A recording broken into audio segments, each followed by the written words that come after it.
Magandang tanghali sa inyo, guys! Yan, at andito tayo ngayon sa may Molino, Gawaran. At pupuntahan natin dito yung isa na binubuhusan namin na gumagamit ng mga rhino wall. Ito ngayong rhino wall na ito ay isa sa mga maraming gumagamit na. Kasi yung sa hollow block saka rhino wall pinagkukumpara nila. Yan. Ito yung lugar na yon. Yan. Pag nakita nyo yung mga dilaw na nasakyan na yan, kaliwa kayo dyan, pasok kayo. Yan. Dito sa lugar na ito ay may gumagawa ng rhino wall.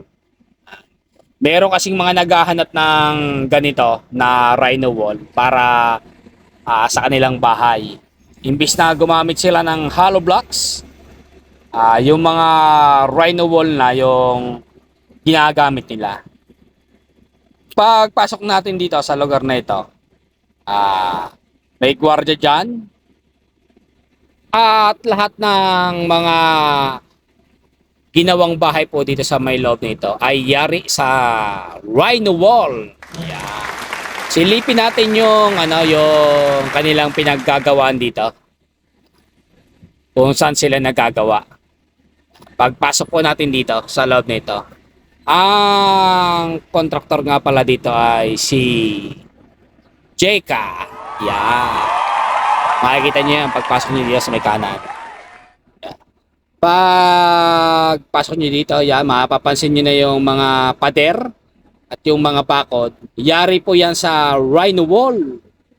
Na yan po yung mga bagong design ng mga engineer ngayon. Dito sa lugar na ito, yung gawa nila. Yan, bandang unalan ng truck na ito. Yan.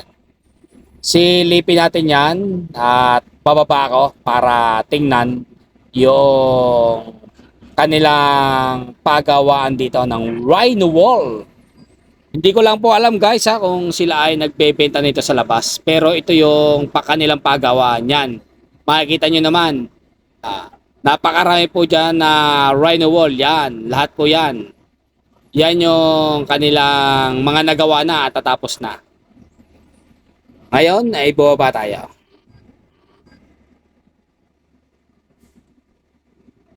Ayan guys, kung mapapansin nyo, yan napakarami nilang nagawa na rhino wall.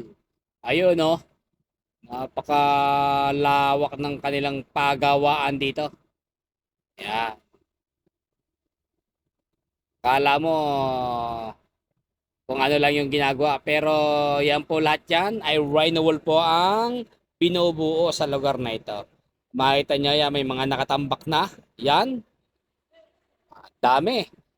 At yung mga bahay po dito ay silipin din natin yung mga nabuo nila dito. Dahil lahat po ito na mga bahay na naandito ay gawa sa ganitong rhino wall.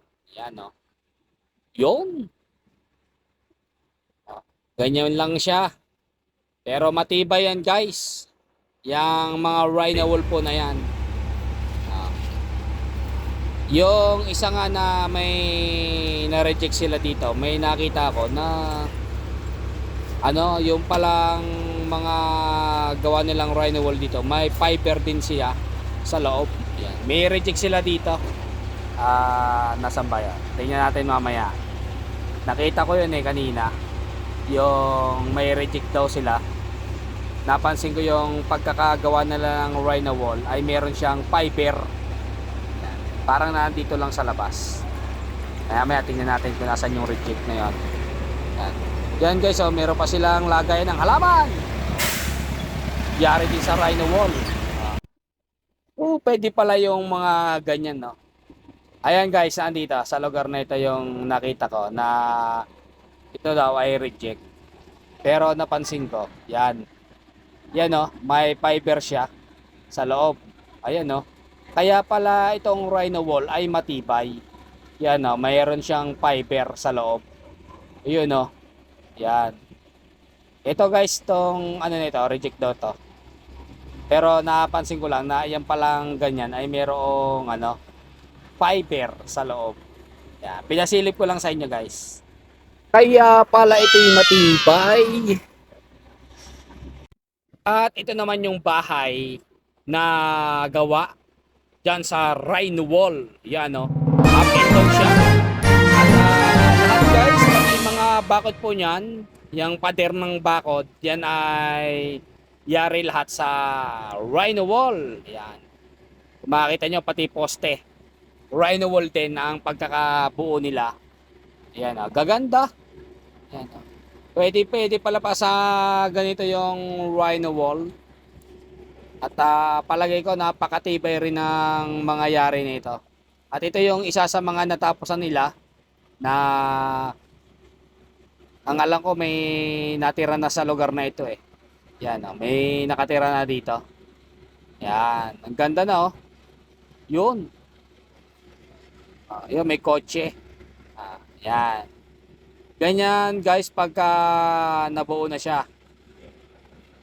Pero sa bagay, nasa inyo yung kung paano nyo gagawin, kung anong gusto ng design yung sa bahay nyo.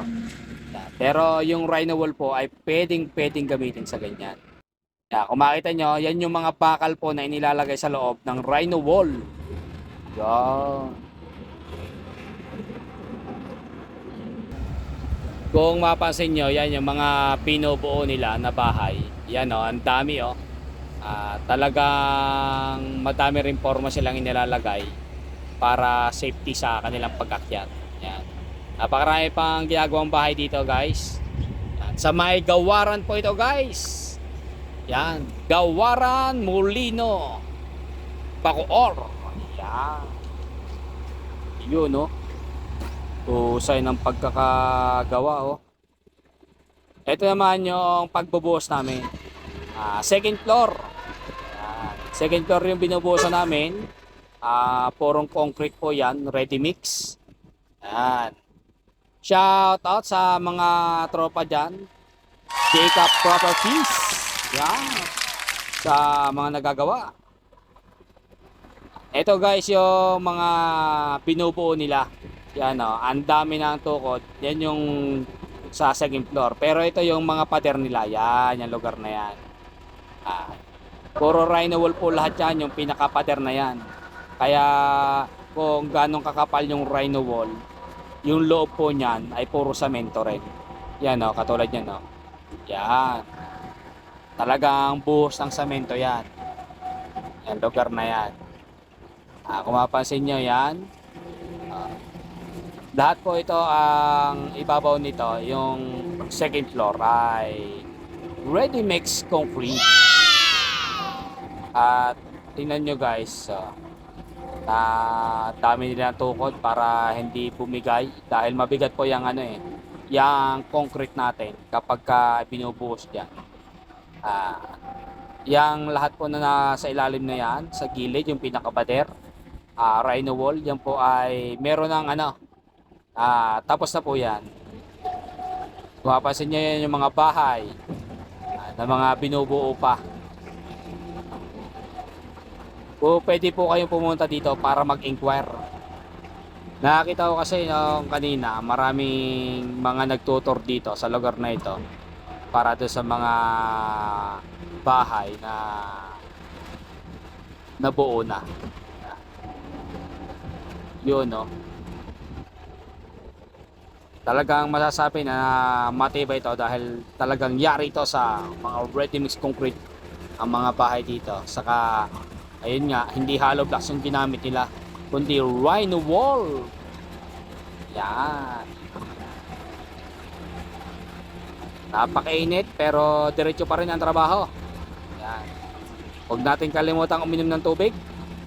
Lalo na sa gantong mga construction worker natin. Talagang napakainit.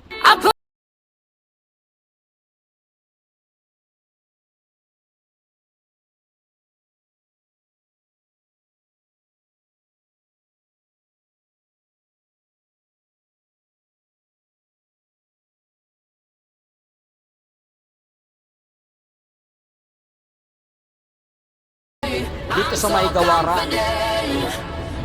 At thank you sa inyong pagsuporta. At huwag niyong kalimutan guys na mag-subscribe.